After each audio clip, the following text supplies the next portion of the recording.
Thank you for having me. Thank you for inviting us as a company. My name is Miroslav, and as you can hear from my name, I'm not from Germany, right? Before I start, and I'll tell you more about what ACPIO does and why we have such an initiative, I actually want to build out upon what Shoba said in the panel and what was discussed here, and give you perhaps my 2 cents from the male point of view on I would say, female entrepreneurship. I firmly believe that, as many of you said, it starts at home, right? So it's not it's not a label, it's not an initiative, it's not a program, it's not an accelerator. It's how you see the world, right? So it was how we were raised, and I come from Bulgaria, so it's a small country, and the way I've been raised is I mean, it has never crossed my mind, as a manager in my previous companies and here, that I should think about, oh, this is a woman and this is a man, I need to hire more of these and hire, let's say, less of these. It never crossed my mind, right? So let me just tell you, in Bulgaria, for example, in one of the toughest sectors, which is, I would say, financial services industry, right? It's typically, I mean, if you see US, for example, it's typically dominated by men. So in Bulgaria, we have actually 12 of the biggest banks, and 8 out of 12 are managed by women. Actually, 2 of the largest ones, they have all female boards. And it's not from last year, it's not from 3 years ago, it's from the last 10 years, right? So it's, how to say, for me, and I used to work on the field, so I used to work with all the strategic customers we have in Southeast Europe. It's not really a topic, right? And I would say that also when we speak about investing in companies and accelerating companies, it should be the same. It should just not be a topic, it should just be there. And then I started working more into the, I would say, entrepreneurial space, and I saw that actually it's a huge problem, right? So it was not a problem for me, but it's a problem and it's huge, and we need to do something about it. And so it was discussed many times, I would say today, that there is a problem, or let's say there is a challenge when all female teams, for example, go and try to raise rounds or go and try to ask for support. And I'll give you some facts, but just for the sake of the challenge, how many of you right now believe that if you go right now, you can find a mentor, at least one here today? Just raise your hand. Yeah, good. So, and how many of you believe that, let's say, you have equal opportunity to raise capital? Just equal opportunity, like just by a raise of hand. It's like one hand, right? And now the facts, actually, when I first looked at them, they really shocked me.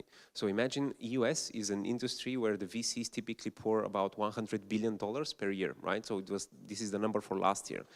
And actually the percentage that went to all female founded teams, it's 2.2%. Now the percentage, if you take a look at Europe, for example, which the amount is much smaller, it's only 2%. Now the second number that you see is actually the 7%, which means that 7% of all teams that got funding have at least one woman in the founding team. And so obviously there is a big issue here. And while we were recruiting for our new program, and while I was speaking with most of the teams, pretty much every second team said that they have, let's say, they have lack of opportunities to get to mentorship, right, to the right mentors.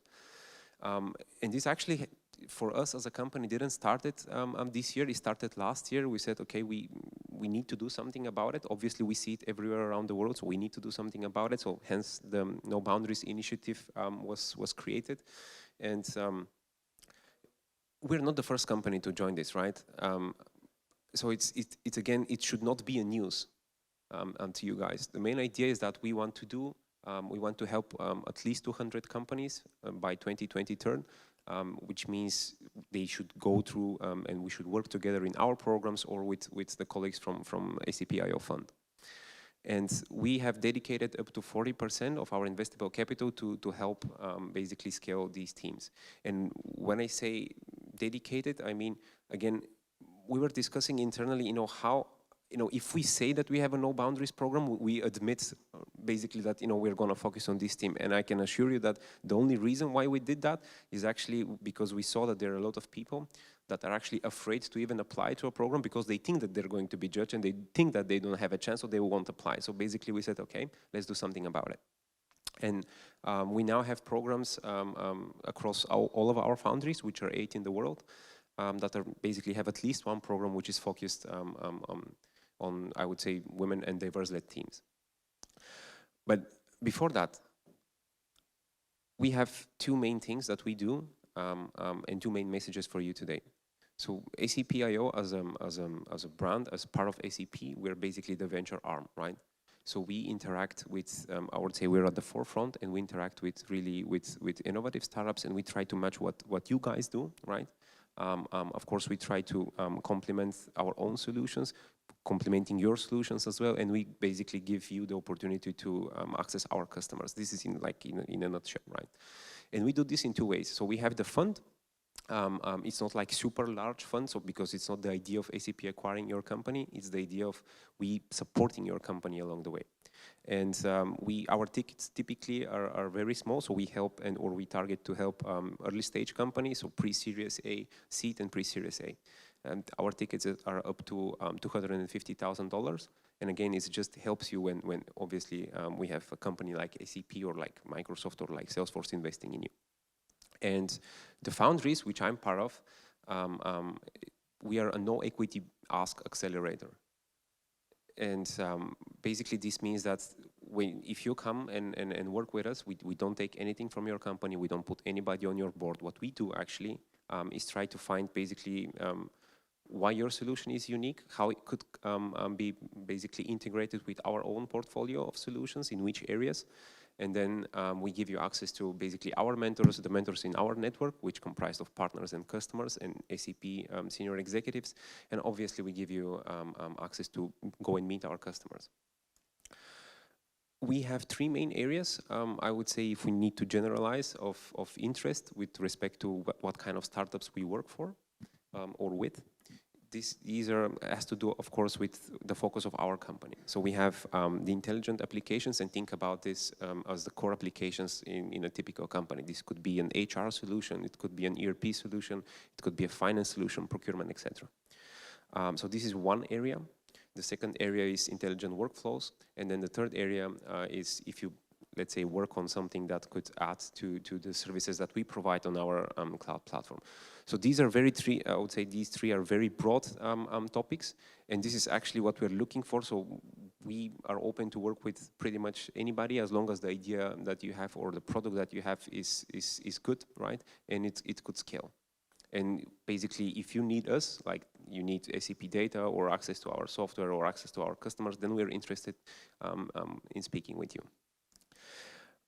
And this is actually our value proposition, right? So when we work with the teams, and actually you hear very soon that actually Shoba and her team from Hard Skills, they're one of the 6 teams that we're going to announce on 28th of May. Basically, they're one of our 6 teams from the upcoming program. Yeah, so this is just a little spoiler for you guys, right? Nobody else knows that yet. So she knows, yeah, she knows. Yeah. And I hope she's happy about it, because we certainly are. Yeah, and the main thing, and you can ask her in a few months how it was, right? That we are going to do again is literally this. So, and she can tell you more about it. So we basically try to see what is the stage that you guys are right now. What is it that you need, right? How is that we can help? And of course, we make a plan and we execute on that together. I mean, it's really that simple. But in the background, there are a lot of people that are helping. So I said that we have 8 locations. We try to cover basically the major hubs in Europe and US in APJ. So what you could see is that in Europe, I would say we have 4 Munich opening right now today. And in APJ, we have 2 hubs. That would be Tokyo and Singapore. And in US, obviously, we have New York and San Francisco. These are just an examples of some of the teams that we are working with, and I deliberately put different, I would say, like columns, right? That you see that there are so many areas that you could work with or have an idea that you want to discuss with us. And I cannot put all the teams that we have because they're right now actually more than 120.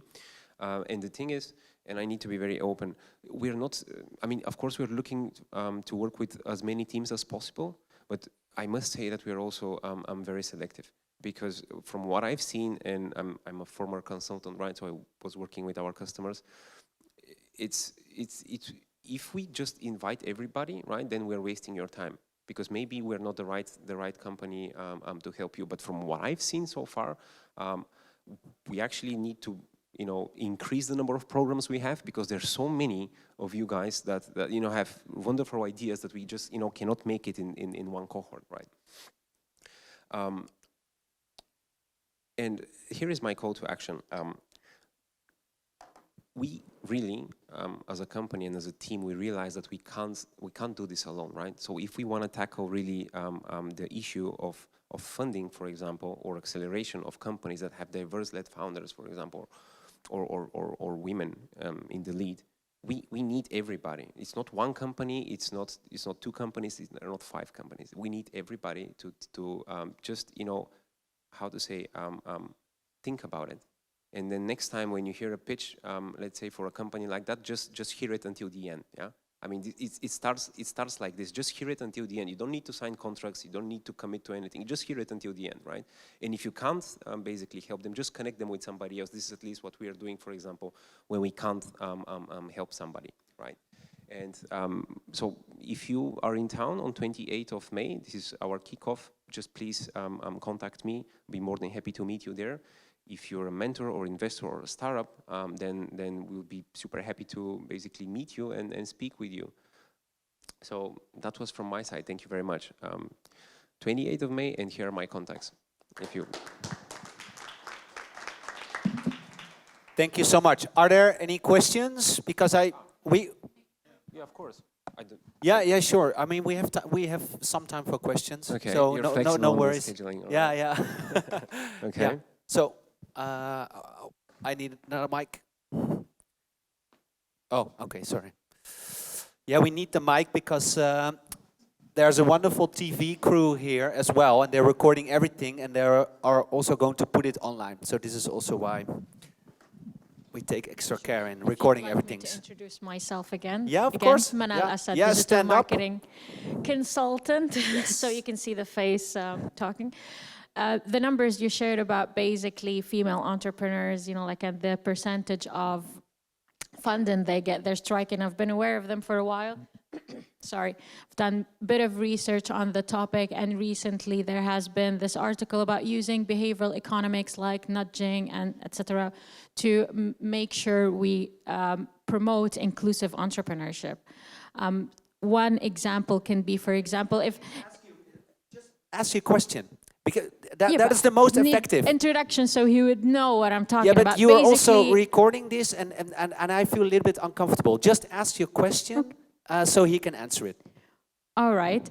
So one of the things is basically to do a blind auditioning or blind pitching, let's say, to limit gender bias when it comes to judging these pitches. That's what the Philharmonic Orchestra basically does. Do you see that Sapio doing something like this, or experimenting at least to reduce the gender bias?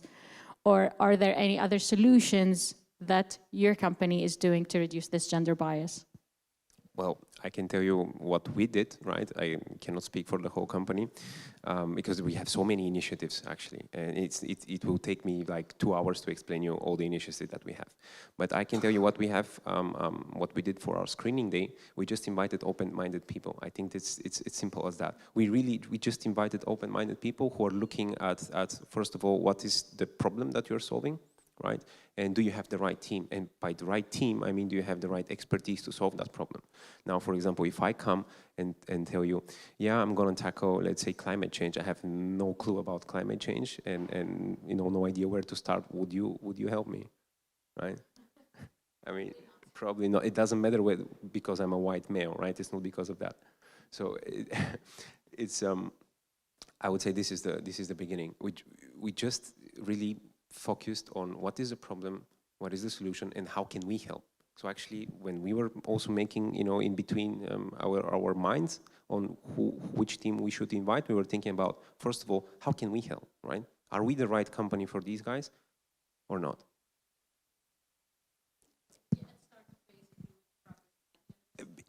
You hear so many like super hard and well-defined sentences and plans and agendas on how to tackle that, but it really starts with, let's just invite people who don't care about this, right? And actually want to help other people. It's simple. Super clear answer, thank you. Yeah. One final question for Miroslav. Then big applause for Miroslav, ladies and gentlemen, from SAP.io.